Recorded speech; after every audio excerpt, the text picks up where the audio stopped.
आज हम आप लोगों को अवकलन के अनुप्रयोग बताएंगे। अवकलन के अनुप्रयोग पे एक्सरसाइज मैंने कल भी बताया। घन का आयतन, घन का संपूर्ण पृष्ठ का क्षेत्रफल, गोले का आयतन, वृत्त का क्षेत्रफल।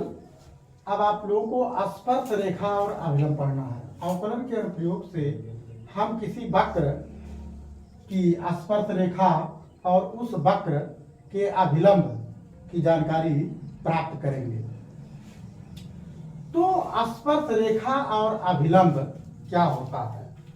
वास्तव में कोई वक्र है, ऐसे इस प्रकार का कोई वक्र है, तो इससे टच होते हुए जो आप लोग लाइन खींचते हैं, ये क्या होती है? ये आपका वक्र है। वक्र y इक्वल टू f(x), और ये है आपका स्पर्श रेखा। और यहां से जो हम लाइन ड्रा करते हैं, इसको हम क्या बोलते हैं? अभिलंब। This angle is 90 degree. ठीक है। तो स्पर्श रेखा और अभिलंब में हमें मुख्य रूप से इसकी प्रवणता, स्पर्श रेखा की प्रवणता और स्पर्श रेखा तथा अभिलंब का समीकरण। स्पर्श रेखा की प्रवणता क्या होती है? मान लिया कोई वक्र y इक्वल टू f(x) है। स्पर्श रेखा की प्रवणता, कोई वक्र y इक्वल टू f(x) है, तो इस वक्र का आप अवकलन कर दीजिए। dy by dx at the point x1, y1 equal to m और m equal to tan theta. This is slope. किसी भी कर्व का स्लोप, किसी भी वक्र का जो स्लोप होता है, उसको हिंदी में हम क्या कहते हैं? प्रवणता कहते हैं। प्रवणता क्या होता है? कोई वक्र y इक्वल टू f(x) है, तो dy by dx at the point x1, y1, dy by dx at the point x1, y1 equal to m, और m इक्वल टू क्या होता है? tan theta. हाई स्कूल में पढ़े थे। हाई स्कूल में भी रेखा जो आप लोग पढ़े थे, उसमें बताया गया था प्रवणता क्या होती है? m equal to tan theta. रेखा की प्रवणता m equal to tan theta slope होता है। तो अब ये तो है स्पर्श रेखा की प्रवणता। स्पर्श रेखा की प्रवणता, slope of tangent, slope of tangent, स्पर्श रेखा की प्रवणता। अब आप लोग पढ़ेंगे स्पर्श रेखा का समीकरण। स्पर्श रेखा का समीकरण, माने कोई स्पर्श रेखा बिंदु x1, y1 से होकर के जाती है। कोई स्पर्श रेखा है जो बिंदु x1, y1 से होकर के जाती है, और इसकी प्रवणता क्या है? m है। m equal to tan theta equal to dy by dx at the point x1, y1 है। तो जो स्पर्श रेखा की प्रवणता होती है, जो स्पर्श रेखा का समीकरण होता है, y minus y1 equal to m x minus x1। ये फार्मूला जो है सबको लागू होना चाहिए। नोट करते चलिए इस चीज को आप लोग। स्पर्श रेखा का समीकरण, स्पर्श रेखा का समीकरण y minus y1 equal to m x minus x1। लिख लीजिए, अभी नोट कीजिए।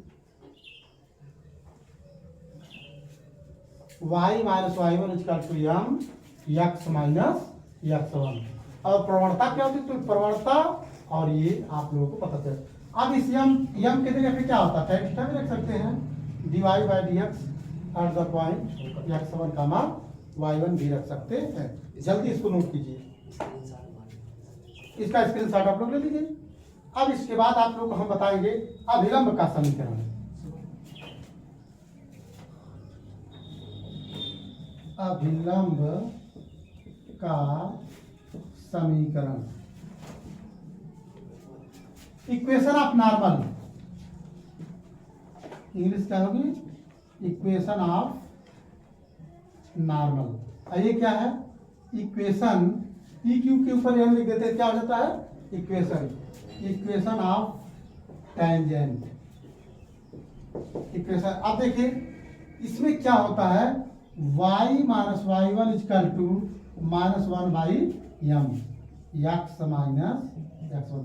क्योंकि आप लोग हाई स्कूल में पढ़े थे कि रेखा के लंबवत होने का प्रमाण m1 इंटू m2, दो रेखाएं परस्पर लंबवत होती हैं जब दोनों के प्रवणताओं का गुणनफल क्या होता है, -1 होता है।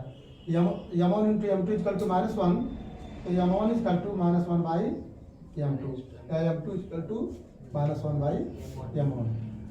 तो अविलंब का समीकरण क्या होता है, बस टोटल चीजें यही हैं, m के स्थान पे क्या रख देते हैं, -1 बाई m रख देते हैं। ठीक है, अब हम इस पे आप लोगों को एक्सरसाइज का क्वेश्चन बता रहे हैं। इसका स्क्रीनशॉट आप लोग ले लीजिए, इसको हम मिटा रहे हैं।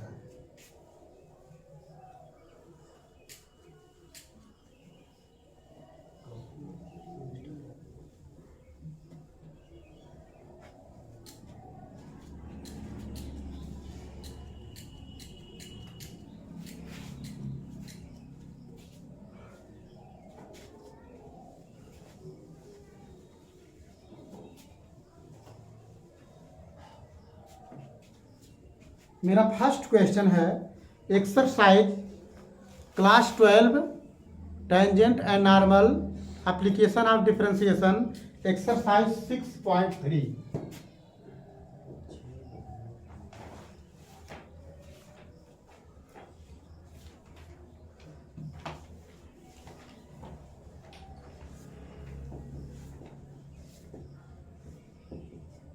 एक्सरसाइज 6.3 का फर्स्ट क्वेश्चन है, वक्र y equal to 3x to the power 4 minus 4x के x इजकल टू 4 पर स्पर्श रेखा की प्रवणता ज्ञात कीजिए। मोस्ट इंपॉर्टेंट क्वेश्चन है ये, मोस्ट इंपॉर्टेंट क्वेश्चन। ये हमेशा आप लोग ये समझ लीजिए कि जितनी भी एक्सरसाइजेज दी गई हैं, हर एक एक्सरसाइज से जरूर कोई ना कोई क्वेश्चन बोर्ड एग्जाम में आएगा, तो क्यों ना हम इसको आसानी से सीखते चले। मेरा फर्स्ट वक्र है y इक्वल टू, हम वक्र को लिख रहे हैं y इक्वल टू 3x पर 4 माइनस 4x के x इक्वल टू 4 पर जो है कि x इक्वल टू 4 या x इक्वल टू 4 कुछ भी आप कर सकते हैं। इस पर आप लोग को स्पर्श रेखा की प्रवणता ज्ञात करनी है। क्या ज्ञात करना है, स्पर्श रेखा की प्रवणता ज्ञात करना है। तो दिए गए वक्र का आप लोग क्या कीजिए, सारे लोग सामने देखें, दिए गए वक्र के दोनों पक्षों का x के सापेक्ष अवकलन करें। ये बात आप लोग हमेशा लिखते हैं, दोनों पक्षों का x के सापेक्ष अवकलन करने पर, इंग्लिश मीडियम वाला बच्चा लिखेगा differentiating on both side with respect to x we get. ठीक है, तो dy by d x equal to, अभी क्या होगा 3। अब देखिए यहाँ पर बहुत सारे डिफरेंशिएशन आप लोग पढ़ चुके हैं। x टू दी पावर 4 का क्या होता है, 4x क्यूब माइनस 4, और x का डिफरेंशियल क्या हो गया 1, तो क्या हो गया 4 3 12 x क्यूब माइनस 4। ये आपका क्या हो गया dy by d x. dy by d x at the point क्या दिया है, x इक्वल टू 4। अब आप यही रख दीजिए 12 इंटू 4 का क्यूब माइनस 4, 12 इंटू, अब 4 का क्यूब, 4 चौके 16 चौके 64 माइनस 4, तो आप इसका मल्टीप्लाई कर दीजिए। 12 चौक 48 के 8 हाथ से लगा 4, 12 छः 72 4 76 माइनस 4 इक्वल टू 764 आंसर। इसको आप लोग उतार लीजिए, जल्दी लगाइए।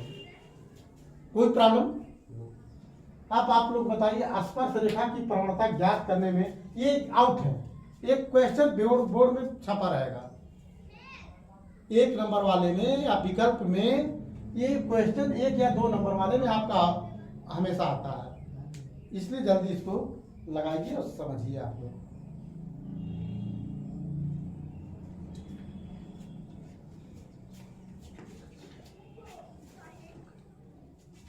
सेकेंड क्वेश्चन हम लिख रहे हैं। चलिए सेकेंड क्वेश्चन यहाँ लिख लेते हैं, तो चलता रहेगा।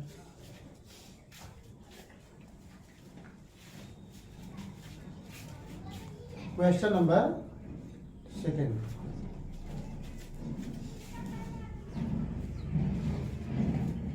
y इक्वल टू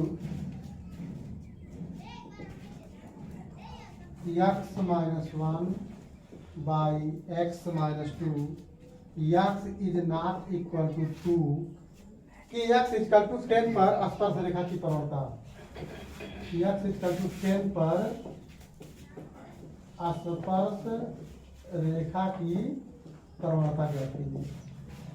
ठीक है ना। इस पे स्लोप आता है, कैलकुलेट स्लोप ऑफ टेंजेंट। अब देखिए इसी वजह से हम बहुत पहले बता चुके हैं कि डिफरेंशिएशन को आप लोग खूब ध्यान से पढ़ लीजिएगा। देखिए डिफरेंशिएशन आपको आता है तो आप बहुत सारी चीज लगा लेते हैं, तो आप इसका क्या कर लीजिए, डिफरेंशिएशन कर लीजिए। दोनों पक्षों का x के सापेक्ष अवकलन करने पर, दोनों पक्षों का x के सापेक्ष अवकलन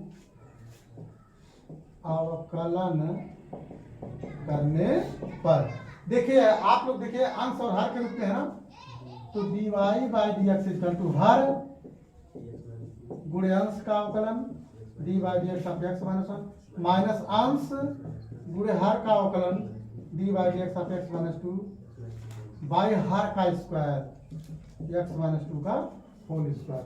ठीक है, ये आपका हो गया एक्स माइनस 2, इसका डिफरेंशिएशन करें क्या होगा 1 माइनस एक्स माइनस 1, इसका डिफरेंशिएशन 1 बाई एक्स माइनस 2 का होल स्क्वायर।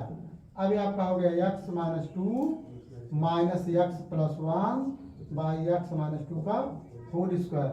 ठीक है, ये देखिए एक्स एक्स कैंसिल हो गया, माइनस 1 बाई एक्स माइनस 2 का होल स्क्वायर। दिस इज क्या आया d y by d x. अब d y by d x at the point x equal to 10। ठीक है, एक्स इक्वल टू 10 पर आप लोगों को निकालना है, तो माइनस 1 बाई 10 माइनस 2 का होल स्क्वायर माइनस 1 बाई 8 का होल स्क्वायर 1 बाई 8 का होल स्क्वायर माइनस 1 बाई 64। ये आंसर है। अच्छा नहीं अच्छा है, बहुत ही आसानी से, ये सब बहुत ही इंपॉर्टेंट सवाल है। आप लोग अगर ध्यान से बार बार रिपीट करेंगे तो बिल्कुल एग्जामिनेशन में आप लोगों का श्योर है, कोई प्रॉब्लम नहीं है। इस पूरी एक्सरसाइज को मैं इंड कर देता हूँ, मैं पूरा लगाऊंगा, पूरी एक्सरसाइज लगाएंगे। 1 बाय 1 क्वेश्चन को आप बता रहे हैं।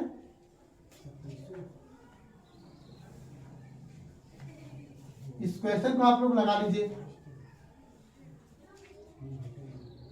या इसका स्क्रीनशॉट ले लीजिए, आपके सामने दिया गया है।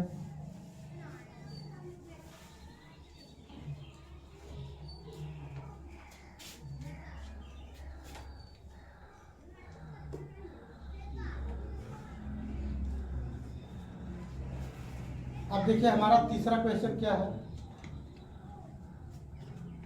क्वेश्चन नंबर 3, एक्सरसाइज 6.3 का क्वेश्चन 3 है। वक्र y equal to x cube minus x plus 1 की स्पर्श रेखा की प्रवणता उस बिंदु पर ज्ञात कीजिए जिसका x निर्देशांक 2 है, जिसका x निर्देशांक क्या है 2 है। यानी कि अब बताओ कौन सा बच्चा नहीं लगा लेगा इसको, इसको आप लोग लगा लेंगे नहीं लगा लेंगे। देखिए सेम टू सेम डिफरेंशिएशन कर दीजिए, d y by d x equal to 3x square minus 1 d y by d x at the point x equal to 2 3 into 2 का स्क्वायर माइनस 1 2 दूना 4 3 12 माइनस 1 बराबर 11। This is answer.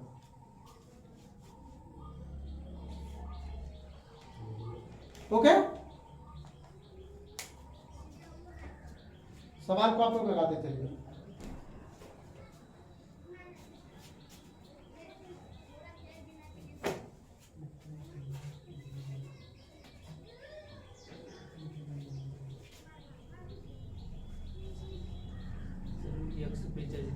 उसको आगे लिख देंगे। हाँ हाँ हाँ, उसको आगे लिख देंगे। एक्स पे 7 का तरफ तो 7 7 एक्स पे 6। मतलब एक माइनस कर देंगे। हाँ,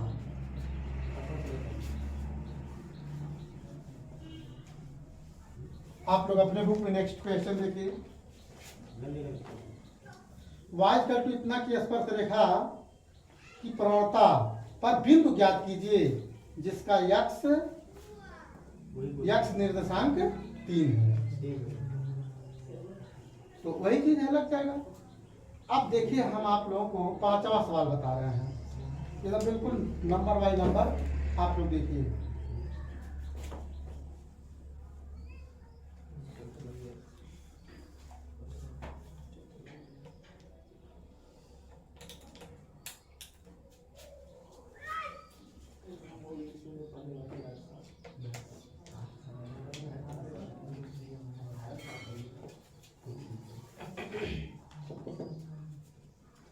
पांचों क्वेश्चन है, वक्र x equal to a cos cube theta, y equal to a sin cube theta के थीटा इक्वल टू π/4 पर अभिलंब की प्रवणता ज्ञात कीजिए। थीटा इक्वल टू π/4 पर क्या ज्ञात कीजिए? अभिलंब की प्रवणता ज्ञात कीजिए। अब देखिए, अब ये प्राचलिक समीकरण प्रवणता dy/dx होता है ना, dy/dx होता है। तो इन दोनों वक्र, इसी वजह से हम पीछे वाले वीडियो में बता चुके हैं, प्राचलिक अवकलन का मैं पूरा एक्सरसाइज लगाया हूं। तो इसका आप लोग पहले वक्र का थीटा के सापेक्ष में फ्रॉम फर्स्ट सेकंड कर लो। तो फर्स्ट से आप निकालिए dx/d थीटा, थीटा के रिस्पेक्ट में अवकलन कीजिए। a cos क्यूब थीटा का क्या होगा? 3 cos स्क्वायर थीटा, और cos थीटा का minus sine theta equal to हो गया 3a minus 3a sine theta cos square theta dx/d theta. ठीक है, अब आप लोग सेकंड पे चलिए। सेकंड वक्र का, ये तो फर्स्ट का आपने कर लिया, सेकंड का कीजिए dy/d theta equal to a। अब देखो 3 घात है ना, 3 साइन स्क्वायर थीटा, और फिर साइन थीटा का करते हैं cos theta.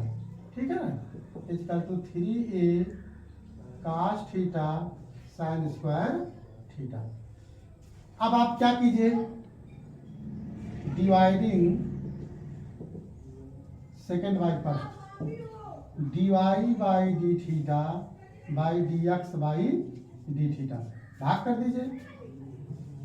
3a cos theta sine square theta by minus 3a sine theta into cos square theta. 3a cancel हो गया। ठीक है ना, एक cos से cos कैंसिल, एक साइन से एक साइन कैंसिल हो गया।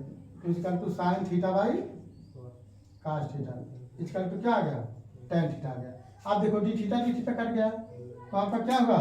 dy/dx, dy/dx इसका टू क्या हो गया? tan theta. तो dy/dx, अब थीटा कितना रखना है? π/4, इसका टू tan π/4। tan 45 का मान क्या होता है? 1।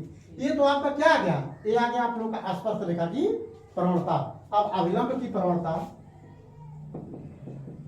अभिलंब की प्रवणता यानी कि स्लोप ऑफ टेंजेंट बराबर -1 बटे स्पर्श रेखा की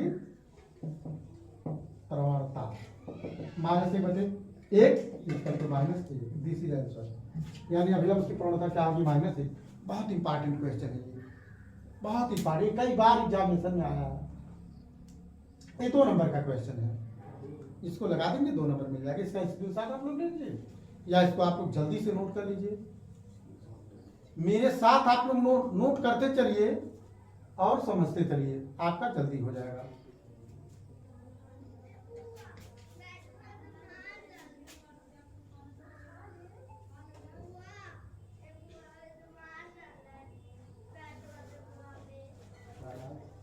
अच्छा, इसी प्रकार नेक्स्ट क्वेश्चन हम आप लोगों के सामने लिख रहे हैं, जिसको आप लोग खूब लगाएंगे। मिटा दें, इसको इरेज कर दे रहे हैं।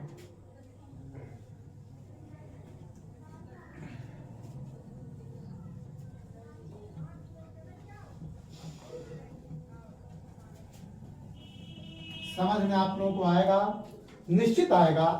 मन से पढ़ेंगे तो इसमें कोई प्रॉब्लम नहीं। जितना इसी तरीके से मैं बता रहा हूँ आप लोगों को समझ में आ जाएगा। बार बार वीडियो को पढ़िएगा, लाइक कीजिएगा, सब्सक्राइब कीजिएगा, कमेंट कीजिएगा। कंटिन्यू मैथमेटिक्स के प्रत्येक चैप्टर आप लोगों के सामने जाते रहेंगे। और कोई प्रॉब्लम होगी कमेंट बॉक्स में आप लोग अपनी बातों को जरूर रखने का काम कीजिएगा। अब देखिए आप लोगों का नेक्स्ट क्वेश्चन है, नेक्स्ट क्वेश्चन 6.3 का। Intermediate UP board, CBSE board, ISC board सब में ये क्वेश्चन, क्योंकि ये एनसीईआरटी पैटर्न पे चल रहा है। केवल हिंदी और इंग्लिश का अंतर है, ओनली हिंदी और इंग्लिश का अंतर है, और बहुत ज्यादा अंतर नहीं है। आपका 6 क्वेश्चन दिया गया है, क्वेश्चन नंबर 6। वक्र का मतलब curve, x equal to 1 minus a sine theta, y equal to b cos square theta के theta equal to pi by 2 पर अभिलंब की प्रवणता ज्ञात करनी है।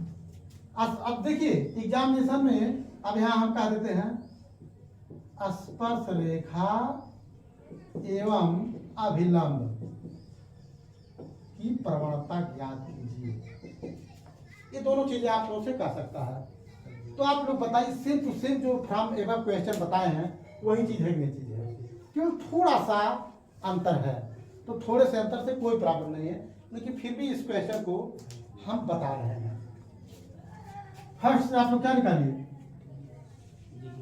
फर्स्ट सेकंड, ठीक है ना। थीटा के रिस्पेक्ट में डिफरेंशिएट कर दीजिए, dx बाई डी थीटा, इसका 1 का क्या हो गया 0 माइनस ए साइन थीटा का कास थीटा। अब आप सेकंड पे चलिए, dy by d theta equal to b constant है ना। अब देखिए कास स्क्वायर है, पहले 2 लिख लीजिए, 2 कास थीटा, और फिर कास थीटा का डिफरेंशिएशन माइनस साइन थीटा। तो ये आपका क्या हो गया minus 2b sine theta into cos theta, ठीक है। अब आप लोग निकालिए now dy by d theta by d x by d theta, भाग कर दीजिए।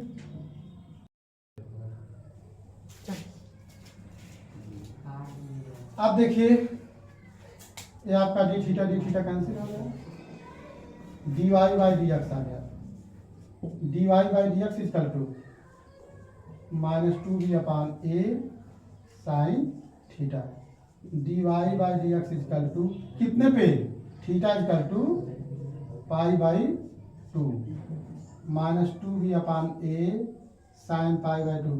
साइन 90 की वैल्यू कितनी होती है 1, तो माइनस 2b अपान ए हो गया। ये क्या आ गया, ये तो स्पर्श रेखा की प्रवणता आ गई। अब अभिलंब की प्रवणता, ये क्या हो गया स्पर्श रेखा की प्रवणता। अब आप लोग देखिए अभिलंब की प्रवणता, अभिलंब की प्रवणता क्या होती है, उसकी उल्टा होती है। तो माइनस ए माइनस माइनस माइनस प्लस हो जाएगा, प्लस ए बाई 2b।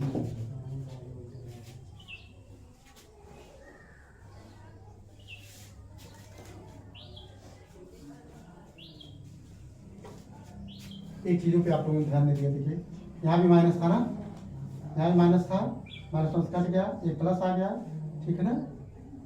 ये सब प्लस कीजिए, ये सब प्लस कीजिए, उसका उल्टा माइनस हो जाता है। माइनस पर आप लोग ध्यान नहीं दिए थे।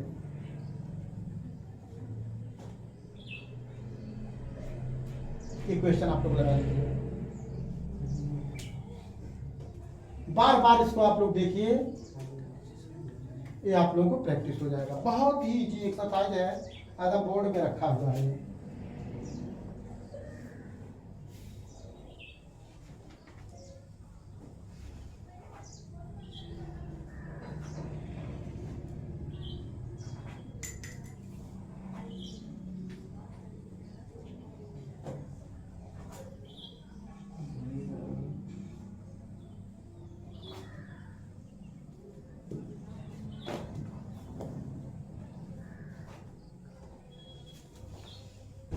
इसका स्क्रीनशॉट ले लीजिए।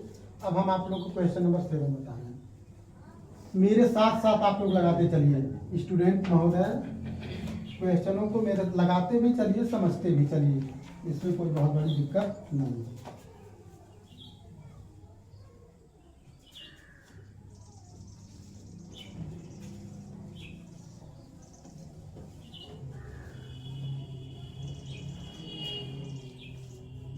नेक्स्ट क्वेश्चन है वक्र y is equal to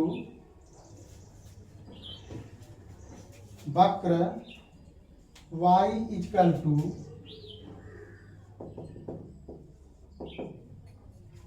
x cube minus 3x square minus 9x plus 7 पर उन बिंदुओं को ज्ञात कीजिए जिन पर स्पर्श रेखा x अक्ष के समांतर है। पर उन बिंदुओं को ज्ञात कीजिए जिस पर स्पर्श रेखा क्या है, x अक्ष के समांतर है, x अक्ष के समांतर है।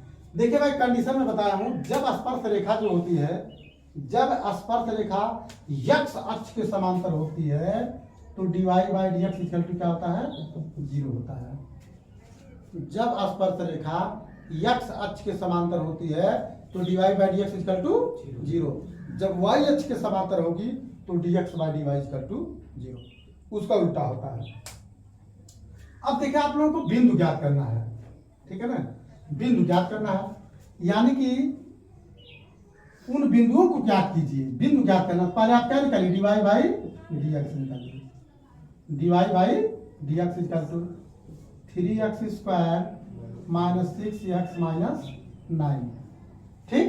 अकॉर्डिंग टू आवर कंडीशन, यानी जब स्पर्श रेखा x अक्ष के समांतर है, d y by d x equal to 0, 0 equal to 3x square minus 6x minus 9, इसको आप लोग कैलकुलेट कर दीजिए। 0 इक्वल टू 3 यहाँ ले लीजिए common, x square minus 2x minus 3, तो x square minus 2x minus 3, क्या आपका क्वाड्रेटिक इक्वेशन आ गया। ये क्या आ गया, द्विघात का समीकरण आ गया। इस समीकरण को आप लोग हल कर लीजिए। x square minus 3x plus x minus 3 equal to 0, x common x minus 3 plus 1 common x minus 3 equal to 0, यानी x minus 3 x plus 1 equal to 0। तो क्या होगा, जब x माइनस 3 इक्वल टू 0 तो x इक्वल टू 3, और जब x plus 1 equal to 0 तो x equal to minus 1, यानी x की दो वैल्यू आई, एक 3 आई और एक क्या आई, माइनस 1 आई। तो आप y की वैल्यू निकालिए। जब x इक्वल टू 3 तो इसी वक्र में रख दीजिए, y इक्वल टू क्या होगा, 3 का क्यूब माइनस 3 इंटू 3 का स्क्वायर माइनस 9 इंटू 3 प्लस 7। ये देखिए क्या हो गया, 3 का क्यूब माइनस ये भी हो गया 3 का क्यूब, 9 3 27 प्लस 7, ये दोनों कट गया, तो ये क्या हो गया आपका माइनस 20 आ गया। तो आपका एक कोऑर्डिनेट क्या आ गया, आपका एक निर्देशांक क्या आ गया, y इक्वल टू माइनस 20 आया है, तो निर्देशांक क्या होगा, x का मान 3 और माइनस।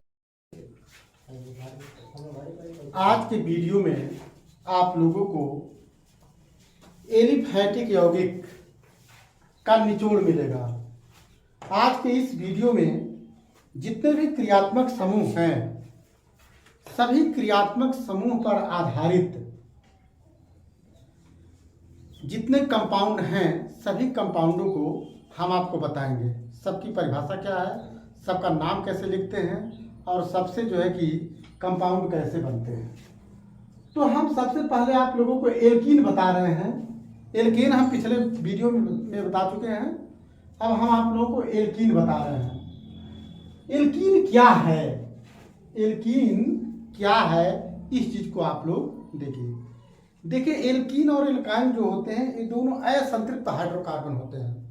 पिछले वीडियो में आप लोगों को हम हाइड्रोकार्बन बताया है, तो ये असंतृप्त हाइड्रोकार्बन होते हैं। एल्कीन, एल्कीन का सामान्य सूत्र होता है CnH2n। क्या सामान्य सूत्र होता है? CnH2n। पहचान क्या है एल्कीन की? पहचान, कार्बन और कार्बन के बीच में डबल बॉन्ड अवश्य मिलेगा। कार्बन कार्बन परमाणुओं के बीच में डबल बॉन्ड अवश्य मिलेगा। अब परिभाषा क्या है? इसकी परिभाषा क्या है? तो परिभाषा आप लोगों को हम बता रहे हैं एल्कीन की परिभाषा। आप लोग देखिए एल्केन का सामान्य सूत्र क्या होता है? CnH2n+2। CnH2n+2। अगर आप इसमें से 2 हटा दीजिए चंदन जी, इसमें से आप क्या करिए? 2 को हटा दीजिए तो क्या आ गया? CnH2n आ गया, नहीं आ गया? तो हम ये कह दें कि जब किसी एल्केन में से 2 हाइड्रोजन परमाणु निकलता है तो बचा हुआ भाग क्या कहलाता है? एल्कीन कहलाता है। आप ऐसे लिखिए, जब किसी एल्केन में से 2 हाइड्रोजन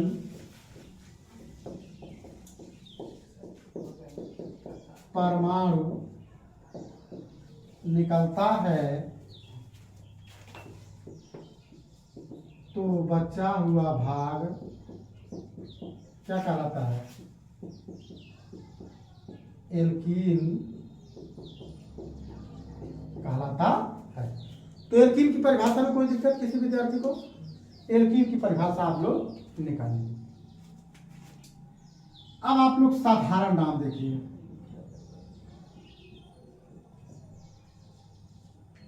सिंपल नेम, साधारण नाम। हम एल्कीन का साधारण नाम कैसे लिखते हैं? कार्बन परमाणुओं के आधार पर उपसर्ग नाम meth, eth, pro, but, pent, hex, hept, oct, डोन, डेक। कार्बन परमाणुओं के आधार पर उपसर्ग नाम लिखकर अंत में इलीन शब्द जोड़ देते हैं। कार्बन परमाणुओं के आधार पर उपसर्ग नाम लिखकर अंत में इलीन, देखिए इलीन शब्द जोड़ देते हैं। ठीक है, इलीन शब्द जोड़ देते हैं। अब आप लोग IUPAC नाम देखिए।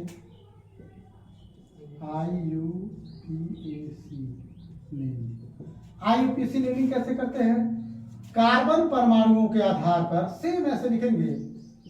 कार्बन परमाणुओं के आधार पर उपसर्ग नाम लिखकर, मेरा लैंग्वेज सेम चलेगा, उपसर्ग नाम लिखकर अंत में इन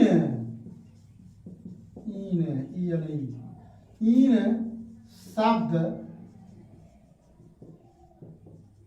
जोड़ देते हैं। इन शब्द जोड़ देते हैं। ठीक है ना? अब हम आप लोगों को बता रहे हैं इसका टेबल। इसका स्क्रीनशॉट आप लोग ले लीजिएगा।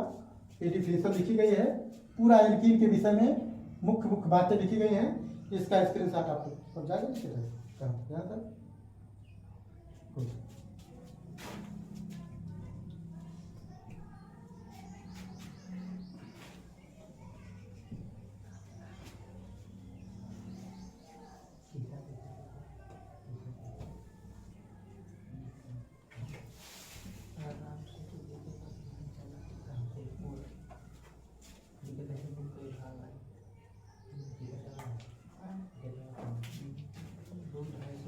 अब देखिए आप लोगों को बता रहे हैं, इसका टेबल हम बता रहे हैं। एल्कीन के नाम,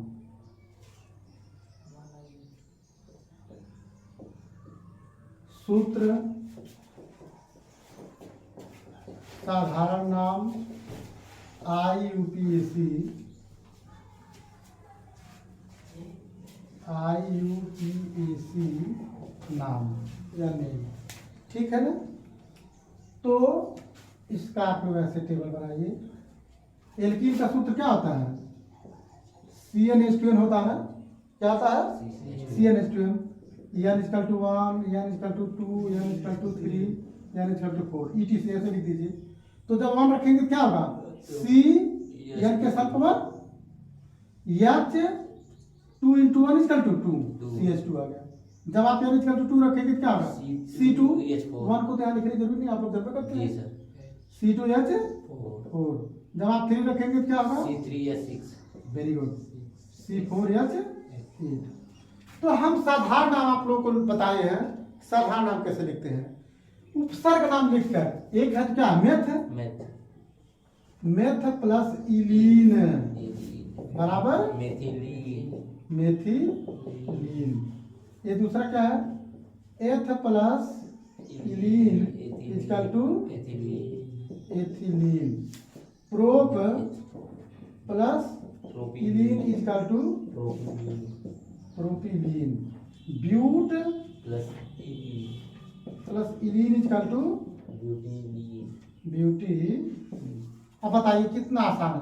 कोई दिक्कत हो रहा है आप लोगों को? कितने सारे कंपाउंड के नेम और उसका फार्मूला अपने आप बनता जा रहा है। देखिए अभी आप लोगों से पूछ रहे मेथिलीन का सूत्र क्या है? एथिलीन का सूत्र CH4, प्रोपिलीन का सूत्र C3H6, ब्यूटिलीन। तो अपने आप मेथिलीन, एथिलीन, प्रोपिलीन, ब्यूटिलीन, पेंटिलीन, हेक्सिलीन, हेप्टिलीन, आक्टिलीन, नोरिलीन, डोकिलीन, इस तरीके से आप लोग नाम इसका लिख लेते हैं। ठीक है। अच्छा अब आप लोग चलिए IUPAC नाम पर उपसर्ग नाम लिखकर क्या जोड़ते हैं? इन शब्द जोड़ देते हैं। इतना देखना है, मैं पहले लिख चुका हूं। अब देखो भाई, मेथ प्लस इन बराबर मेथीन। दुई कार्बन है। एथ प्लस इन बराबर एथीन। प्रोप प्लस इन बराबर propene.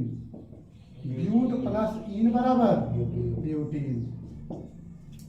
मेथीन, ethene, propene, butene, pentene, hexene, heptene, octene, nonene, decene. हाँ, बढ़िया ना? बढ़िया। तो देखिए आप लोग, एक को हम एल्कीन के विषय में बता रहे हैं, ठीक है ना। अब एल्कीन, अब ये सब जो कंपाउंड है ये कहीं कहीं बनाने के लिए पूछे जाते हैं। यानी इसमें सबकी क्वालिटी सेम होगी। सबकी क्वालिटी क्या होगी? सेम होगी। जितने भी एलिमेंट है, जो क्वालिटी पहला रखेगा वही क्वालिटी इसके द्वारा सर। मैं पहले सजाती श्रेणी बता चुका हूं कि एक क्रियात्मक समूह से जितने भी एलिमेंट पैदा होते हैं सबकी क्वालिटी क्या होती है? सबकी क्वालिटी एक समान होती है। ठीक है ना।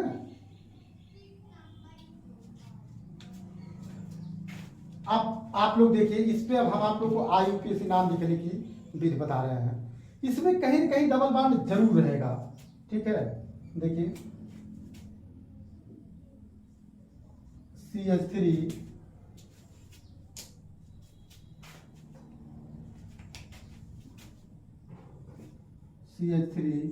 Single bond CH, single bond CH3, a bond CH, double bond CH, CH2 CH3। इस तरीके की चेन आप लोगों के सामने दी गई है। IUPAC नाम हम आप लोगों को बता रहे हैं, पिछले लेक्चर से बता रहे हैं। इसका IUPAC नाम आप लोगों को लिखना है।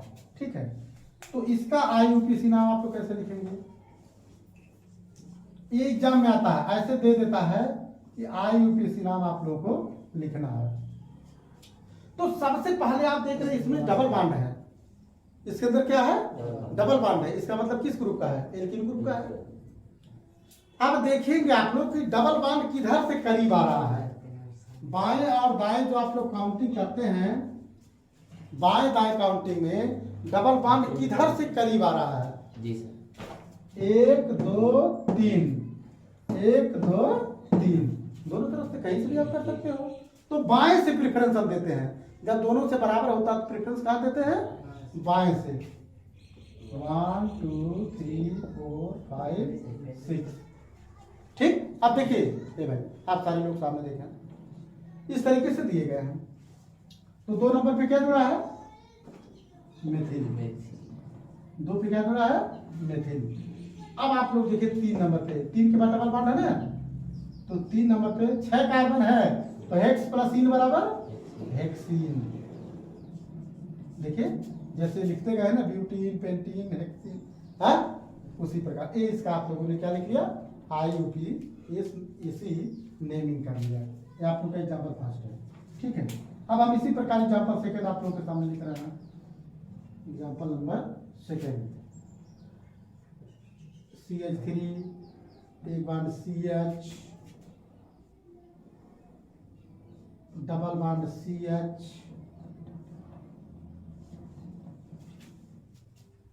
एक बार CH, एक बार CH3, एक बार CH, एक बार CH3, इसको कटिंग C2H5, C2H5, एक बार CH2, एक बार CH3। इस प्रकार की चेन दी गई है और आप लोगों को इसका IUPAC नाम लिखना है। ये आउट है, परीक्षा में तो बिल्कुल रखा है, 3-4 नंबर का क्वेश्चन इससे आते हैं, तो इसलिए इसको खूब ध्यान से आप लोग समझिए। चेन देख रहे हैं आप लोग, सबसे पहले देखिए हमारी चेन सही है गलत है, ये देखा जाता है ना। कार्बन सही का मतलब क्या? कार्बन की वैलेंसी कितनी होती है? 4 होती है। देखो 3 1 4, यहाँ देखिए 2 3 4, यहाँ देखिए 1 2 2 4, सही है। तो डबल बॉन्ड हमारा बाएं से पहले आ रहा है, 1 2 3 4 5 6 7। आप लोगों ने क्या कर दिया? काउंटिंग कर दिया, ठीक। अब आप लोग देखिए, बाण एथिल है मेथिल है, एल्किल मूलक है ना, तो बाणमाला मेथिल पहले आता है। 5 एथिल, उसके बाद 4 मेथिल, 5 एथिल 4 मेथिल, और 2 नंबर पे क्या है? ऐसे कामा लगाइए, 2 नंबर 7 कार्बन क्या होगा? हेप्टीन है। बात समझ में आ रही है आप लोगों को? इसका स्क्रीनशॉट आप सभी लोग ले लीजिए, खूब ध्यान से देख लीजिए, कोई दिक्कत नहीं हुई होगी। इसको बार बार आप रिपीट करेंगे तो आप लोगों को तैयार हो जाएगा, इसमें घबराने की कोई आवश्यकता नहीं।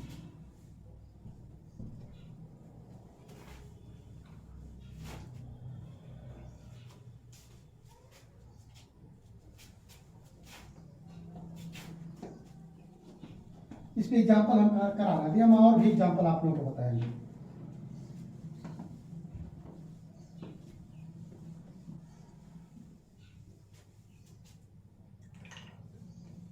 देखिए पुनः मैं लिख रहा हूं एग्जाम्पल, CH3 एक बार CH, एक बार CH3, एक बार CH, एक बार देखिए बदलते जा रहा है, एक बार C2H5, एक बार CH, डबल बॉन्ड CH, एक बार CH, डबल बॉन्ड CH, एक बार CH, एक बार CH3, एक बार CH2, एक बार CH। इतनी बड़ी चेन हम लिख दिए हैं। देखिए देख रहे हैं चेन खूब बड़ी सी है, ठीक है। इसका IUPAC नाम, सबसे पहला काम आप देख रहे हैं क्या है?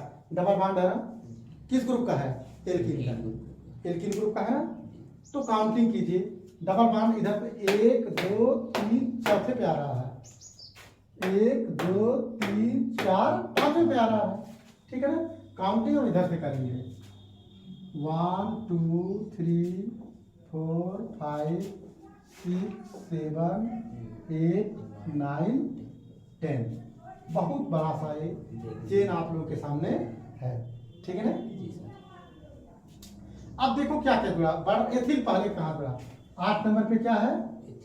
एथिल, कोई प्रॉब्लम नहीं। मेथिल कहाँ कहाँ जुड़ा है? 3 पे है और 9 पे, 3 का 9, डाई मेथिल, डाई मेथिल, जो जुड़े हैं इसको लिख लिए। अब आप लोग देखिए डबल बॉन्ड कहाँ कहाँ है? डबल बॉन्ड आपका 4 पे है और 6 पे है, 4 कामा 6 डाई, 10 कार्बन है तो डेक प्लस इन बराबर डेकी। ओके, एग्जाम्पल आप लोग को मिल गया। चलिए पुनः हम नेक्स्ट एग्जाम्पल लिखते हैं। नेक्स्ट एग्जाम्पल मेरा क्या होगा? बहुत इंटरेस्टेड टॉपिक है ये। CH3 A1CH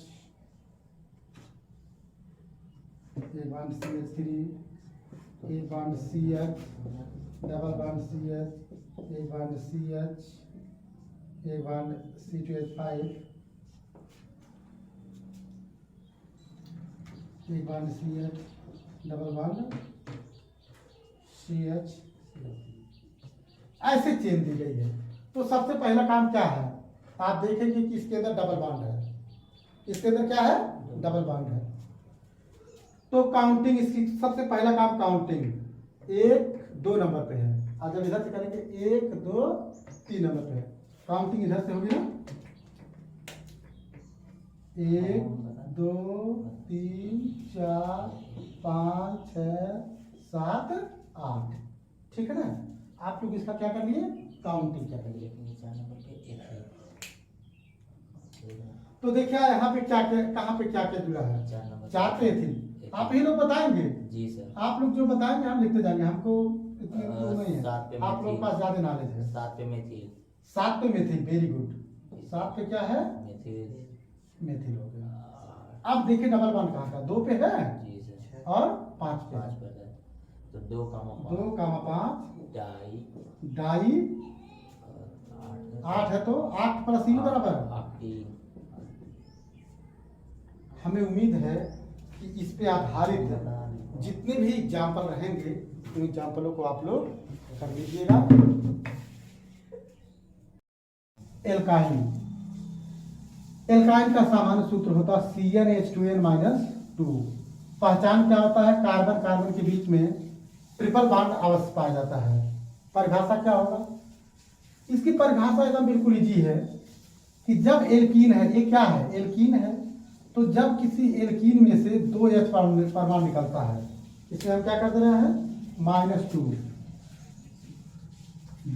जब किसी एल्कीन में से 2 हाइड्रोजन परमाणु निकलता है तो बचा हुआ भाग क्या कहलाता है, एल्काइन कहलाता है। साधारण नाम क्या है, इस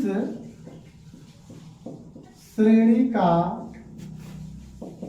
पहला सदस्य एसिटिलीन है, पहला सदस्य एसिटिलीन है। बाद के सदस्यों का नाम लिखने के लिए, बाद के सदस्यों का नाम लिखने के लिए कार्बन के आधार पर उपसर्ग नाम लिखकर, कार्बन के आधार पर उपसर्ग नाम लिखकर एसिटिलीन शब्द जोड़ देते हैं।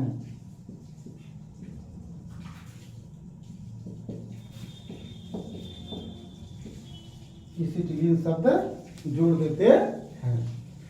अब आप IUPAC नाम देखें, IUPAC नाम, एल्काइन में क्या जोड़ते हैं, आइन, आइन जोड़ते हैं। तो परिभाषा क्या होगी, इसका नाम लिखने की विधि, कार्बन परमाणुओं के आधार पर उपसर्ग नाम लिखकर अंत में आइन शब्द जोड़ देते हैं, आइन शब्द जोड़ देते हैं। ठीक, इसका आप लोग स्क्रीनशॉट ले लीजिएगा। अब हम इसके सदस्यों का नाम लिखने का प्रोसेस बता रहे हैं। इसके सदस्यों का नाम आपको कैसे लिखेंगे,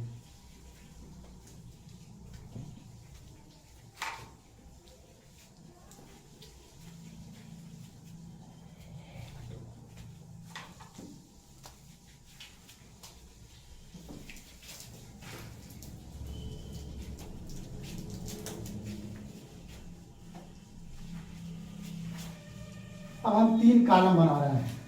सूत्र जैसे आप लोग उसमें बनाए थे, सूत्र,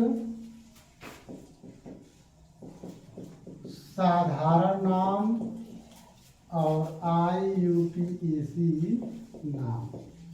ये चीज आप लोग देखिए, ये चीज कैसे बनता है।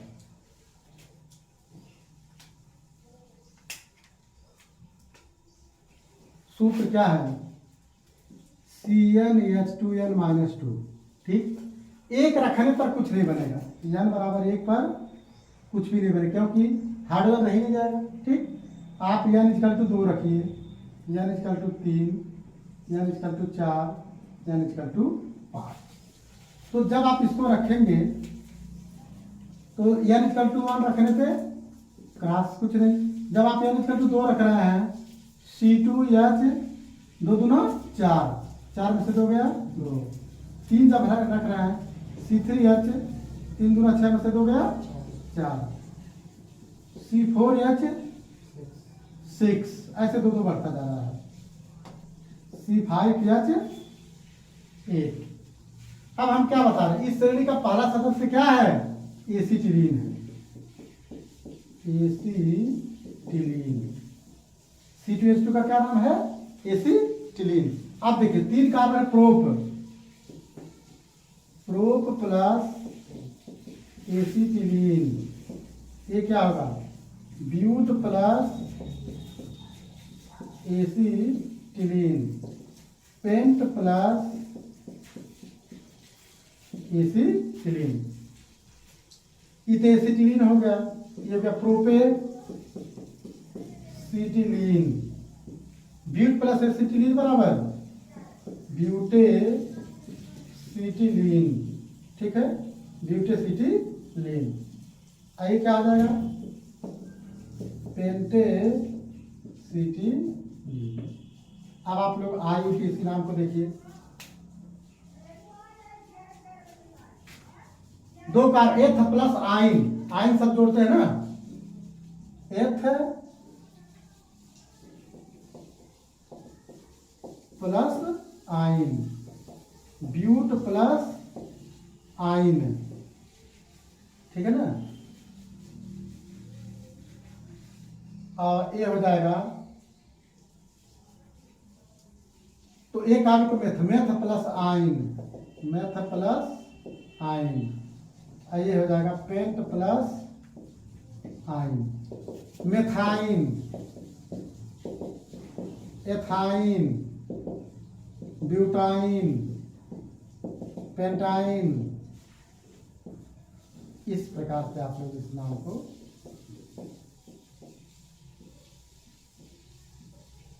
ठीक है ना, इस टेबल को आप लोग ऐसे कर सकते हैं। यानी जो एल्काइन ग्रुप के जो सदस्य होते हैं, उनके साधारण नाम और उनके IUPAC नाम को जो है हम इस प्रकार से लिखते हैं। अब हम इस पे आधारित एग्जाम्पल आप लोगों को बता रहे हैं। इस पे एग्जाम्पल क्या होते हैं, इसको आप लोग देखिए। इसको मिटा देते हैं।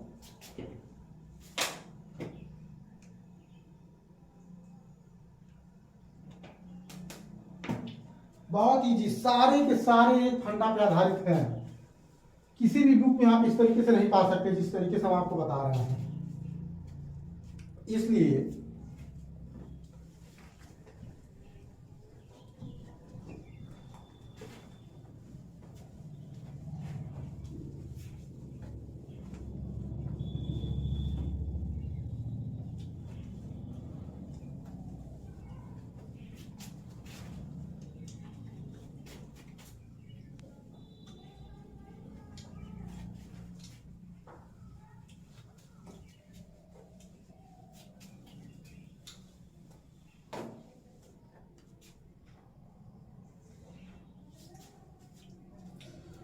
अब देखिए, हम एग्जाम्पल दे रहे हैं आप लोगों को।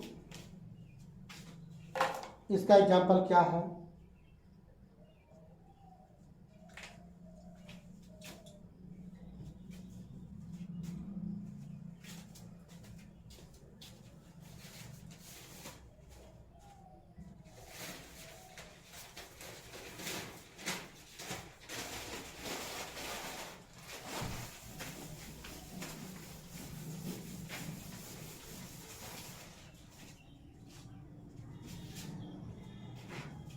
CH3 एक बॉन्ड CH, एक बॉन्ड CH3, एक bond C, triple bond C, एक बॉन्ड CH, एक बॉन्ड C2H5, एक बॉन्ड CH2, एक बॉन्ड CH3। इस प्रकार की चेन आप लोग की अगर एग्जाम्पल में दी गई है तो सबसे पहले आप देखेंगे इस चेन में क्या है, ट्रिपल बॉन्ड है। इस चेन में क्या है, ट्रिपल बॉन्ड है, तो ये एल्काइल ग्रुप का है। इससे क्या पता चल गया, एल्काइल ग्रुप का। काउंट करिए 1 2 3 पे, 1 2 3 4 पे। काउंटिंग बाएं से होगी। काउंटिंग से कहां से होगी, बाएं से। 1 2 3 4 5 6 7। ठीक है, अब आप लोग इसके नाम को लिखिए। एथिल और मेथिल जोड़े गए हैं ना, तो पहले क्या लिखेंगे, एथिल कि मेथिल? पहले एथिल है। एथिल। तो 5 पे क्या है, एथिल। एथिल ऐसे कामा सहित आप लोग लिखेंगे। ठीक है। 2 पे क्या है, मेथिल। मेथिल। Very good. आप देखिए ट्रिपल बॉन्ड कहाँ है, क्योंकि काउंटिंग इधर से की है। 3 नंबर पे है ना, जी सर। 3 नंबर पे 7 कार्बन है। हेप्ट प्लस आइन बराबर हेप्टाइन। हेप्टाइन। ऐसे आप लोग लिख देंगे, परीक्षा में आप लोग का 1 नंबर क्लियर हो गया। जी सर। ठीक है, ये आपका क्या है, एग्जाम्पल। नेक्स्ट एग्जाम्पल आप लोगों के सामने दे रहे हैं। सर जी 3 है ना, बोलो। CH3, एक बॉन्ड CH, 2, एक बॉन्ड CH, एक bond C, triple bond C, एक बॉन्ड C, एक बॉन्ड CH3, एक बॉन्ड C2H5, एक बॉन्ड CH, एक बॉन्ड CH3, इस प्रकार की चेन दी गई भाई। देखिए, तो सबसे पहला काम ट्रिपल बॉन्ड है ना, एल्काइल ग्रुप का है। एल्काइल ग्रुप का है, काउंटिंग लेफ्ट से होगी, इधर से 1 2 3 4, 1 2 3 3 पे ही हो जा रहा है। तो इसकी काउंटिंग किया जाए, 1 2 3 4 5 6 7। तो देखो 5 पे क्या जुड़ा है, एथिल जुड़ा है ना। एथिल। 5 पे क्या जुड़ा है, एथिल। अब 5 पे मेथिल भी है ना, लेकिन मेथिल 2 जगह है। अच्छा क्या बना, 5 6 डाई क्या हो गया, मेथिल। मेथिल। 7 कार्बन है तो क्या हो गया, 7 कार्बन पे हेप्टाइन। नहीं, हेप्टाइन कहाँ पे है, हेप्टाइन आपका 3 पे है।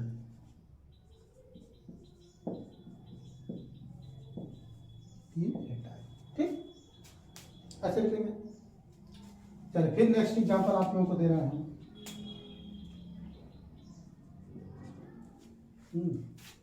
नेक्स्ट एग्जांपल को आप लोग देखिए।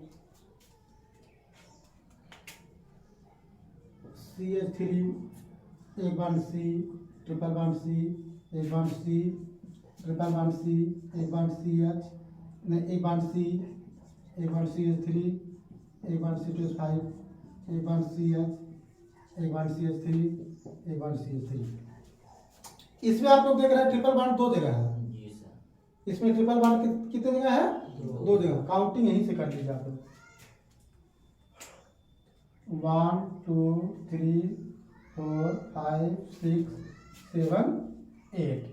ठीक है, तो देखिए 6 पे क्या जुड़ा है, एथिल जुड़ा है। एथिल। 6 पे क्या है, एथिल। आ रहा नहीं नीचे तक। जी सर। 6 पर क्या जुड़ा है, एथिल। अब मेथिल कहाँ कहाँ पे है, 6 सर।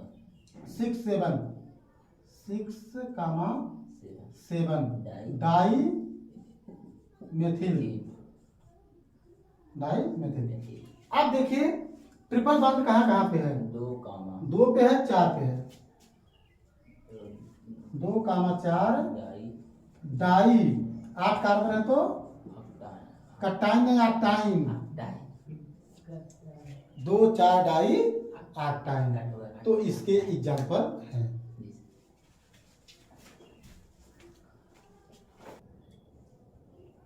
एल्केन के हाइड्रोजन व्युत्पन्न, आपका अगला ग्रुप है एल्केन का हाइड्रोजन व्युत्पन्न। अब इसी पे है halo alkanes, halo alkenes, halo alkynes, ये सब चैप्टर जो है कि आपके रखे गए हैं। तो एल्कीन का हाइड्रोजन व्युत्पन्न जो होता है, इसका सामान्य सूत्र क्या होता है? CnH2n+1 X का मतलब क्या? Chlorine, bromine, iodine. हाइड्रोजन क्या होते हैं? हाइड्रोजन बराबर हेल्स प्लस जेंस, मतलब समुद्री लवण पैदा करने वाला। ये समुद्र से खास करके मिलते हैं। क्लोराइड, ब्रोमाइड, आयोडाइड, यानी क्लोरीन, ब्रोमीन, आयोडीन, आइसोटीन, ये होते हैं। फ्लोरीन से होता है, लेकिन ये तीन हम लेते हैं, क्लोरीन, ब्रोमीन, आयोडीन। ठीक है ना? Chloride, bromide, iodide. तो ये आपका सामान्य सूत्र है। ठीक है। अब परिभाषा इसकी क्या होगी? इसकी परिभाषा क्या है? जब किसी एल्किल मूलक में, ठीक है, या ऐसे कह सकते हैं, जब किसी एल्केन में से एक H परमाणु निकलता है और एक हाइड्रोजन मूलक जुड़ता है, कामा एल्केन का हाइड्रोजन व्युत्पन्न कहलाता है। एल्केन का हाइड्रोजन व्युत्पन्न किसे कहते हैं? जब किसी, ऐसे देखिए, जब किसी एल्केन से एक H परमाणु निकलता है और एक हाइड्रोजन मूलक कोई क्लोराइड, ब्रोमाइड, आयोडाइड कुछ भी हो सकता है, जुड़ता है, कामा एल्केन का हाइड्रोजन व्युत्पन्न कहलाता है। देखिए, साधारण डेफिनेशन, कुछ भी कोई प्रॉब्लम, इसी सामान्य सूत्र में ही डेफिनेशन है। एल्केन में से एक हाइड्रोजन परमाणु निकल गया और एक H से जुड़ गया, क्या कह रहा है आपका? ये आपका सीधे सीधे ये आपका परिभाषा हो गया, एल्केन का हाइड्रोजन व्युत्पन्न हो गया। अब इसका साधारण नाम कैसे लिखेंगे? साधारण नाम, सर्वप्रथम एल्किल मूलक का नाम लिखकर, सर्वप्रथम एल्किल मूलक का नाम, सर्वप्रथम एल्किल मूलक का नाम लिखकर क्लोराइड, कामा bromide, iodide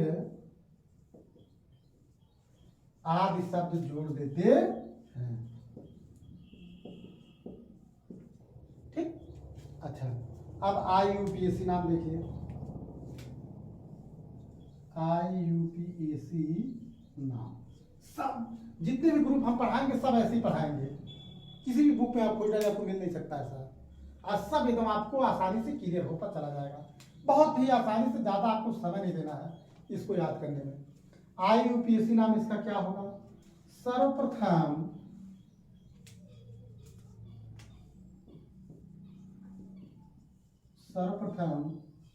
chloro, bromo, iodo आदि शब्द लिखकर अंत में एल्केन का नाम लिख देते हैं। एल्केन का नाम लिख देते हैं। ठीक। इसका आप लोग जो है कि स्क्रीनशॉट ले लीजिएगा। देखिए, एल्केन के हाइड्रोजन व्युत्पन्न में सामान्य सूत्र है, परिभाषा है, साधारण नाम है और IUPAC नाम है। इसको आप लोग इसका स्क्रीनशॉट ले लीजिएगा। अब मैं आप लोगों को सारणी बताने जा रहा हूं। इसकी सारणी क्या होती है?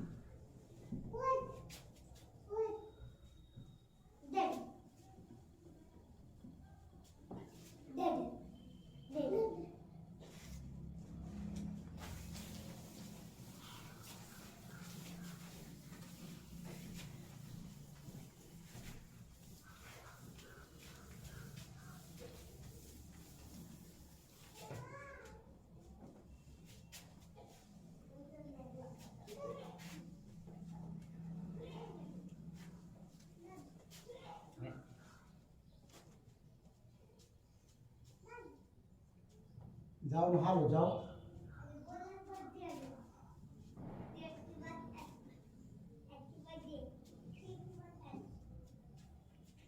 अच्छा, अब जो है इसका आप लोग टेबल बनाइए। सूत्र सूत्र क्या है? सूत्र है इसका CnH2n+1 इंटू एक्स। एक्स का मतलब क्या है? क्लोरीन ब्रोमीन आयोडीन या क्लोराइड ब्रोमाइड आयोडीन। ठीक है। सूत्र। अब इसके बाद आपका साधारण नाम, साधारण नाम, फिर उसके बाद IUPAC नाम। तो आप n की वैल्यू रखिए, n equal to 1, n equal to 1 और x equal to Cl, n equal to 2 और x equal to Br, n equal to 3 और x equal to Cl, n equal to 4, x equal I। कुछ भी मतलब x के जगह पर आप कुछ भी लिख सकते हैं। ठीक है। तो ये आपका जब आप n इजकल टू 1 रखेंगे तो क्या होगा? CH3 होगा, CH3 और x की जगह से आपने क्या लिख दिया? Cl लिख दिया।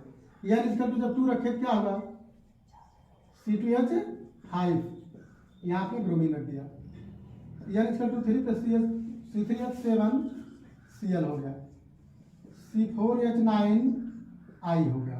इस तरीके साधारण नाम में क्या है? एल्किल मूलक लिख करके क्लोरीन ब्रोमीन आयोडीन आदि शब्द लिख देते हैं। ठीक है।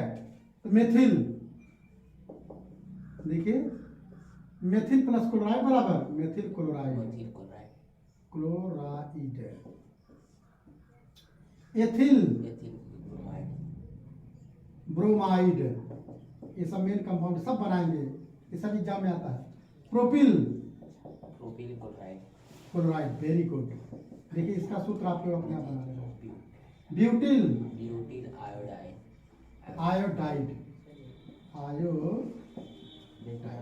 ठीक है। सूत्र साधारण नाम अब आता है IUPAC नाम। हम क्या बताएं? सर्वप्रथम क्लोरो ब्रोमो आयोडो लिख करके कार्बन परमाणु के आधार पर उपसर्ग नाम लिखकर हम एल्केन का नाम लिखते हैं। ठीक है। तो ये आप लोग देखिए, क्लोरो Cl जुड़ा है ना, क्लोरो एक कार्बन है तो मेथेन, क्लोरोमेथेन। ये क्या हो जाएगा? ब्रोमो, दो कार्बन है तो क्या हो गया? एथेन। फिर यहां लग गया क्लोरो, तीन कार्बन है तो प्रोपेन, क्लोरोप्रोपेन। अब यहाँ क्या हो गया? Iodo, iodo butane. Very good. विद्यार्थी का बताएंगे, अब खुद ही हम इसको लिखते जाएंगे। तो आप लोग बताइए, इतने सारे नाम आप लोग को मिल गए कि नहीं? जी सर। इतने सारे, इसका स्क्रीनशॉट आप लोग ले लीजिए। ये एल्केन के हाइड्रोजन व्युत्पन्न है। अब हम इस पे का आप लोगों को IUPAC नाम लिखने के लिए हम बता रहे हैं।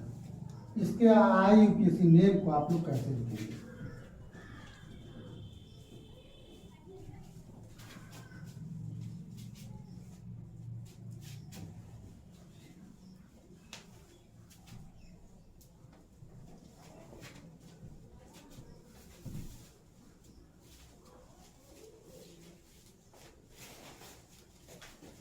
ये देखिए एग्जाम्पल, आपका एग्जाम्पल ऐसे दिया रहेगा। CH3, एक बांड CH, एक बांड Cl, एक बांड CH, एक बांड CH3, एक बांड C, एक बांड Br, एक बांड CH2, एक बांड CH3। इस तरीके की चेन दी गई है। तो आप चेन को देखते ही कह देंगे इसमें सिंगल बॉन्ड है और क्या जुड़ा है? इसमें मेथिल के साथ साथ क्लोराइड ब्रोमाइड जुड़ा हुआ है। ठीक है। तो अब आप लोग इसकी काउंटिंग कीजिए। इधर से पहले जुड़ा है 1 2 3 4 5 6। तो 3 पे क्या जुड़ा है? 3 पर मेथिल जुड़ा है, ठीक। 2 पे क्या जुड़ा है? राइट। क्लोरो। और 2 अच्छा ये देखिए बड़ वाला बी पहले आता है सी से ना, जी सर। तो 4 नंबर पे क्या जुड़ा है? ब्रो।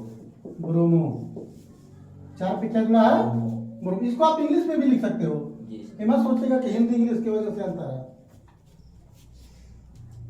3 पर मेथिल, 4 पर ब्रोमो, 2 पर क्लोरो, दूसरे कार्बन पर क्लोरो।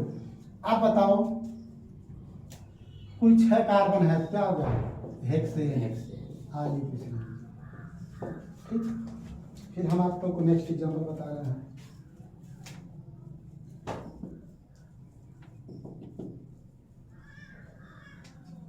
नेक्स्ट एग्जाम्पल आपका है CH3 A1CH A1Cl A1CH A1Br A1CH A1I A1CH CH3 C2H5 CH2 CH3 ऐसी चेन दी गई है आप लोगों के सामने।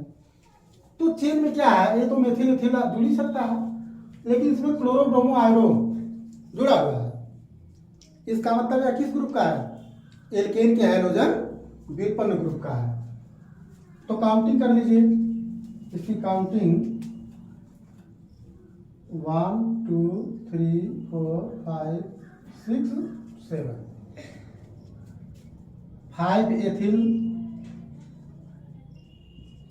5 मेथिल 5 मेथिल भी है, 5 पे क्या है? मेथिल भी है। अच्छा 3 पे ब्रोमो, क्योंकि बड़ वाला बी पहले आता है। उसके बाद 2 पर आयोडो नहीं क्लोरो, 2 पर क्लोरो,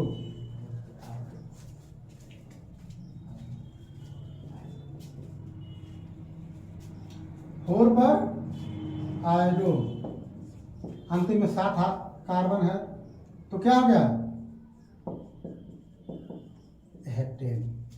तो इस तरीके से इसकी बहुत सारी एग्जाम्पलों को हम लोग एक एग्जाम्पल और लिख देते हैं, जिसको आप लोग लिखते चले जाएंगे।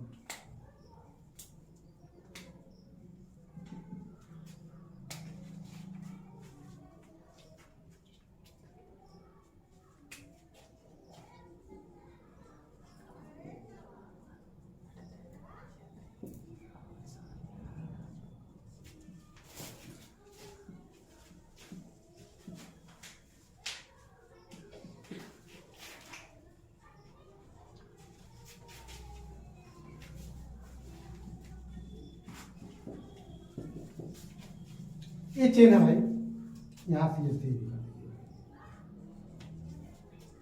ऐसी चेन दी गई है। इस चेन का नाम क्या होगा? तो सबसे पहले आपको ग्रुप देखना है, एल्केन का हाइड्रोजन व्युत्पन्न है। काउंटिंग यहाँ से भी 1 2, यहाँ से भी 1 2, तो काउंटिंग हम लोग यहाँ से इसकी करेंगे 1 2 3 4 5 6 7, ठीक है। तो आप लोग देखिए, पहले लिख लीजिए एथिल कहाँ पे है? 4 5 4 5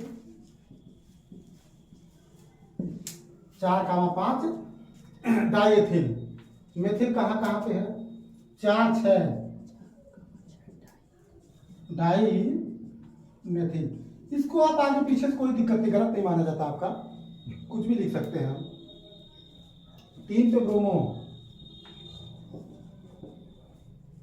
2 पर क्लोरो, 7 कार्बन क्या हो गया?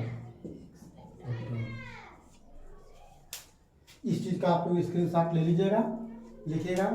आज की इस वीडियो में हमने आप लोगों को एल्कीन बताया, हमने आप लोगों को एल्काइन बताया, हमने आप लोगों को एल्केन के हाइड्रोजन व्युत्पन्न को बताया।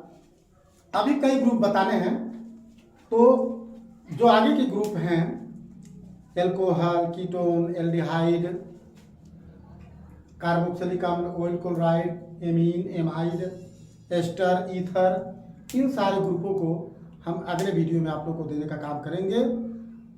इस वीडियो को खूब ध्यान से पढ़िए और उसके बाद देखिए, एकदम ही जैसा पढ़ाए हैं, इसमें कोई अंतर नहीं है। सबको हम एक तरीके से पढ़ाए हैं। इसको तैयार कीजिए, वीडियो को लाइक सब्सक्राइब शेयर करिए। गुरुकुल स्टडी कोचिंग सेंटर में आप लोगों का बहुत बहुत धन्यवाद और स्वागत है। अवकलन के अनुप्रयोग, एप्लीकेशन ऑफ डिफरेंशिएशन। देखिए, अवकलन का प्रयोग हमारे सभी सब्जेक्टों में बहुत अधिक इम्पोर्टेंस रखता है। अवकलन का अनुप्रयोग हम फिजिक्स में भी किए हैं, केमिस्ट्री में भी किए हैं, मैथमेटिक्स में भी हमको अवकलन का अनुप्रयोग करना है। अवकलन के अनुप्रयोग द्वारा हम वृत्त का क्षेत्रफल, उसके बाद घन का क्षेत्रफल, वृत्त का क्या नाम है कि बहुत सारे जो कोनिक्स हैं उनके क्षेत्रफल को निकालने के लिए, आयतन को निकालने के लिए, इन सब में अवकलन के अनुप्रयोग की बहुत अधिक भूमिका है। तो ये मेरा एक्सरसाइज 6 है। 6 में फर्स्ट क्वेश्चन कर रहा है कि वृत्त के क्षेत्रफल के परिवर्तन की दर जिस त्रिज्या r के सापेक्ष ज्ञात कीजिए। देखिए दिया हुआ है पहले का a r = 3 centimetre, r = 3 centimetre.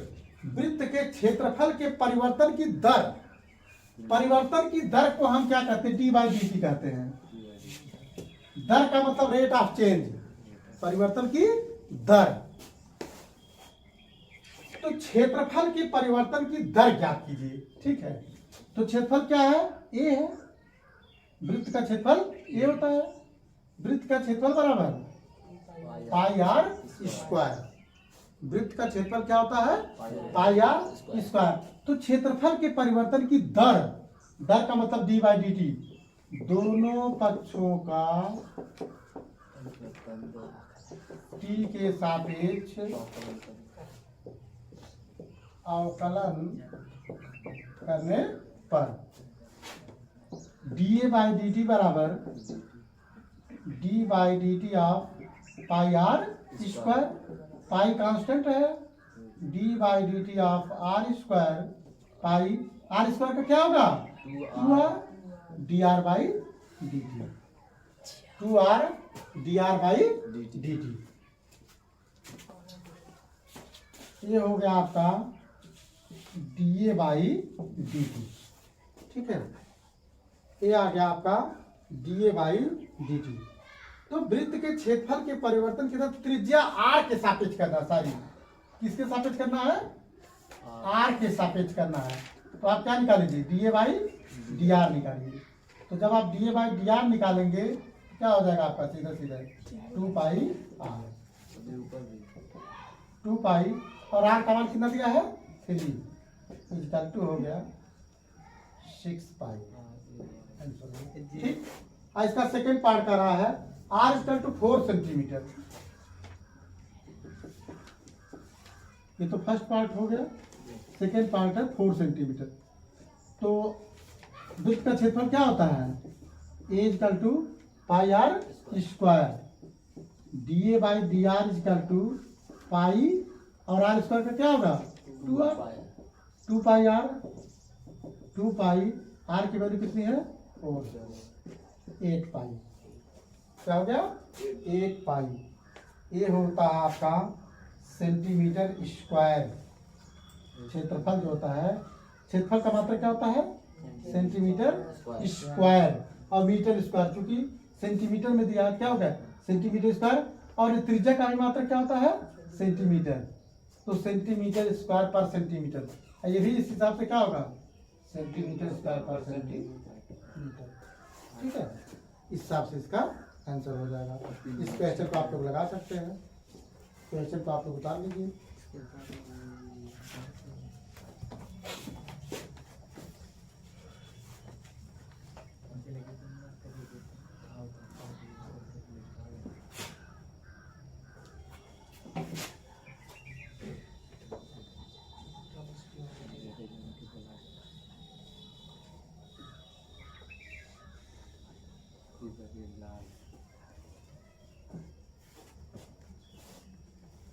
इस प्रकार से आप लोग अपना सेकंड क्वेश्चन देखिए।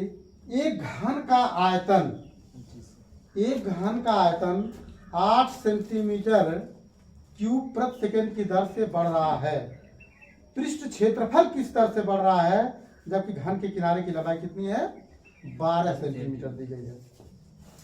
एक घन का आयतन, तो घन का आयतन क्या होता है, घन का आयतन बराबर भुजाघन।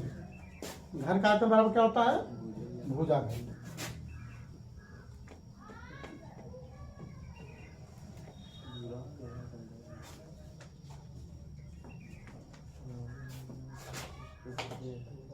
V equal to a cube.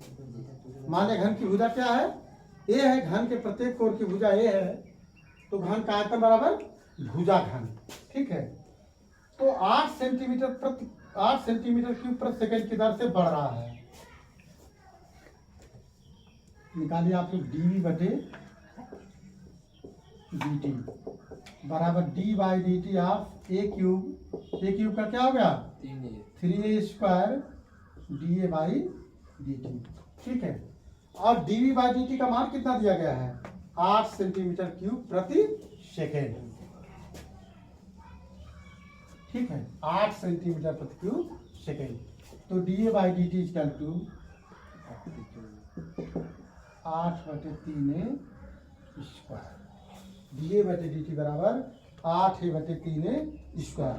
फिर कह रहा वृत्त का क्षेत्रफल, ठीक है, घन के पृष्ठ का क्षेत्रफल किस दर से बढ़ रहा है।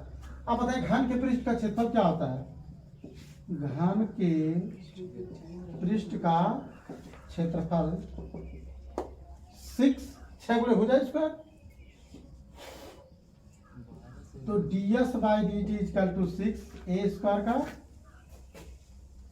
2a dA by d t equal to हो गया 6 गुना 12 है। dA बटे डी टी का मान कितना है, dA बटे डी टी का मान दिया गया है 8/3a स्क्वायर। तो 3 चौके 12, 1 से 1 कट गया, 8 चौके 32 बटे क्या हो गया, ये हो गया।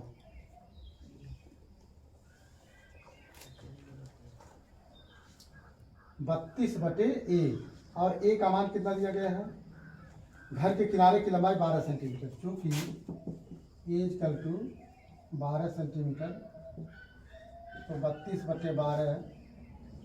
ठीक है, 4 तिया 12, 4 बटे 32, 8/3 सेंटीमीटर प्रति सेकेंड, क्योंकि 8/3 ये आपका यस है, पृष्ठ का क्षेत्रफल सेंटीमीटर स्क्वायर प्रति सेकेंड। एक बार फिर से बता देते हैं इस चीज को। ये क्वेश्चन आपका कह रहा है एक घन का आयतन 8 सेंटीमीटर क्यूब प्रति सेकेंड की दर से बढ़ रहा है। तो आयतन, घन का आयतन भुजाघन, ठीक, तो इसका आप क्या निकालें, dv बटे dt दर से बढ़ रहा है, तो dv by dt equal to क्या होगा, a क्यूब का 3a square dA by dt, और ये मान कितना दिया आपको एक्चुअल में 8 दिया है, इसको आप लोगों ने 8 रख दिया। ठीक, तो dA by dt equal to क्या होगा, 8/3 स्क्वायर। फिर कह रहा है घन के पृष्ठ का क्षेत्रफल, घन के पृष्ठ का क्षेत्रफल बराबर होता है 6 गुणे भुजा स्क्वायर। हाई स्कूल में सूत्र बता गया है, 6 गुणे भुजा स्क्वायर। तो ds by dt equal to क्या होगा, 6a स्क्वायर का 2a dA बाई dt। ठीक, 6 गुना 12 है। अब dA बाई dt का मान ऊपर दिया गया है 8/3 स्क्वायर, तो 32 बटे, अब फिर कह रहा है घन के किनारे की लंबाई 12 सेंटीमीटर दी गई है, आपने एक का मान 12 रख दिया, 8/3 सेंटीमीटर स्क्वायर प्रति सेकेंड।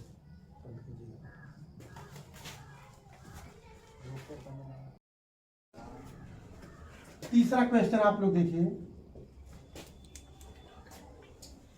एक वृत्त की त्रिज्या समान रूप से 3 सेंटीमीटर प्रति सेकेंड की दर से बढ़ रही है।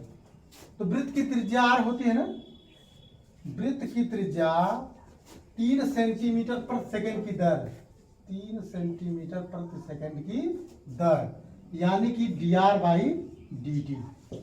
ठीक, dr बाई डी टी का मान कितना है, 3 सेंटीमीटर प्रति सेकेंड की दर से बढ़ रही। ज्ञात कीजिए वृत्त का क्षेत्रफल वृत्त का क्षेत्रफल ए बराबर पाई आर स्क्वायर किस दर से बढ़ रहा है, यानी कि d a by d t equal to pi r square का 2r d r by d t, d a by d t equal to आपका हो गया 2 पाई, और क्वेश्चन में दिया है त्रिज्या 10 सेंटीमीटर है, त्रिज्या कितना दिया है 10 सेंटीमीटर, 2 पाई इंटू 10 और D r by d T मान कितना है 3 है, इजकल टू 10 या 30 गुना 60 पाई सेंटीमीटर स्क्वायर प्रति सेकंड। बहुत अच्छा, बहुत इंपॉर्टेंट सवाल है ये, बहुत अच्छा और बहुत इंपॉर्टेंट सवाल है। ऐसे इतने में आप लगा देंगे आपका सवाल हो जाएगा। एक बार पुनः मैं बता रहा हूँ, एक वृत्त की त्रिज्या 3 सेंटीमीटर प्रति सेकंड की दर से बढ़ रही है। त्रिज्या कितना है 3 सेंटीमीटर प्रति सेकंड, का मतलब क्या टाइम से भाग दे देंगे, D r by d T है, ठीक है। तो क्षेत्रफल किस दर से बढ़ रहा है, क्षेत्रफल आपसे पूछ रहा है जबकि त्रिज्या 10 सेंटीमीटर दिया हुआ है। तो ये क्वेश्चन आपका इस तरह से पूछ रहा है। चलिए नेक्स्ट क्वेश्चन आप लोगों को बताते हैं।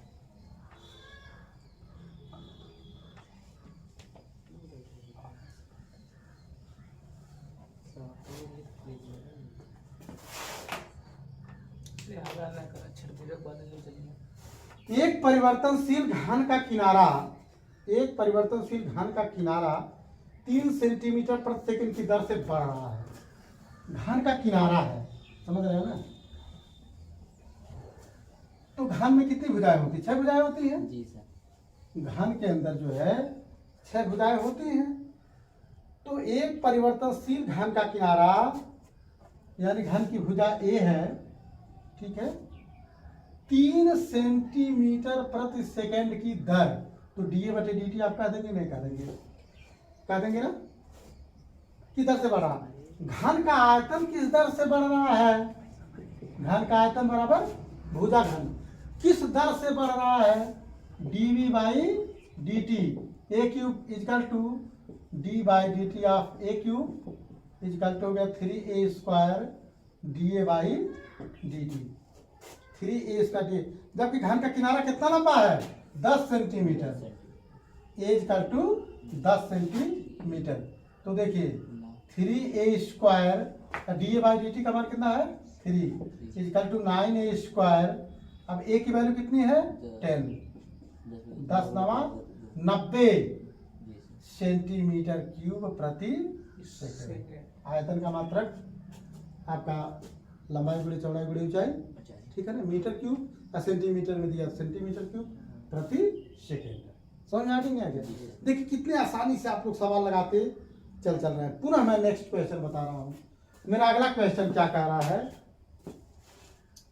अगला क्वेश्चन हमारा है ये 3a स्क्वायर। आप लोग ये चीज इसमें देख लीजिए, सारी 10 का स्क्वायर हो जाएगा ना 900 हो जाएगा, ये भूल गया था, इस चीज को आप लोग बोल सकते हो।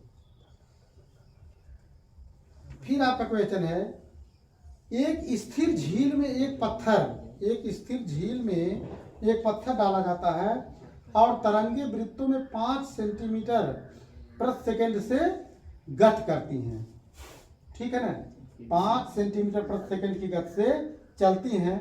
जब वृत्ताकार तरंग की त्रिज्या 8 सेंटीमीटर, तो उस क्षण घिरा हुआ क्षेत्रफल किस दर से बढ़ रहा है, ठीक है ना। तो आप लोग देखिए, एक स्थिर झील में एक पत्थर डाला जाता है और तरंगे जो होती हैं वृत्तों में 5 सेंटीमीटर प्रति सेकंड की गति से चलती हैं आपका। तो d r by d t equal to 5 centimetre प्रति सेकंड दिया गया है। जब वृत्त की त्रिज्या कितनी है, वृत्त की त्रिज्या दी गई है 8 centimetre, r equal to 8 centimetre, तो उस क्षण घिरा हुआ क्षेत्रफल, वृत्त का क्षेत्रफल क्या होता है, वृत्त का क्षेत्रफल पाई आर स्क्वायर। तो d a by d t equal to हो गया पाई आर स्क्वायर का 2r d r by t t. तो क्या हो गया आपका same to same 2 pi r d r by d t value 5 हो गया, 10 पाई आर, 10 पाई आर की वैल्यू 8, 80 पाई सेंटीमीटर स्क्वायर प्रति सेकंड। देख लीजिए आप लोग, क्यों? Any student any problems? मेरे समझ से नो प्रॉब्लम। तो पुनः आप आगे वाले क्वेश्चन को देखिए मैथमेटिक्स में। जरूर न चला दे रो।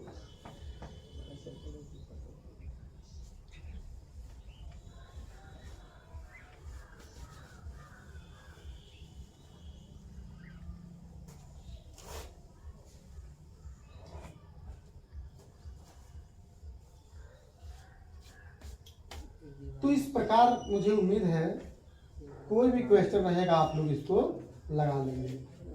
अब इसके बाद आपका मैथमेटिक्स में न्यू टॉपिक आ जाती है स्पर्श रेखा और अभिलंब। आज के वीडियो में मैथमेटिक्स में इतना ही।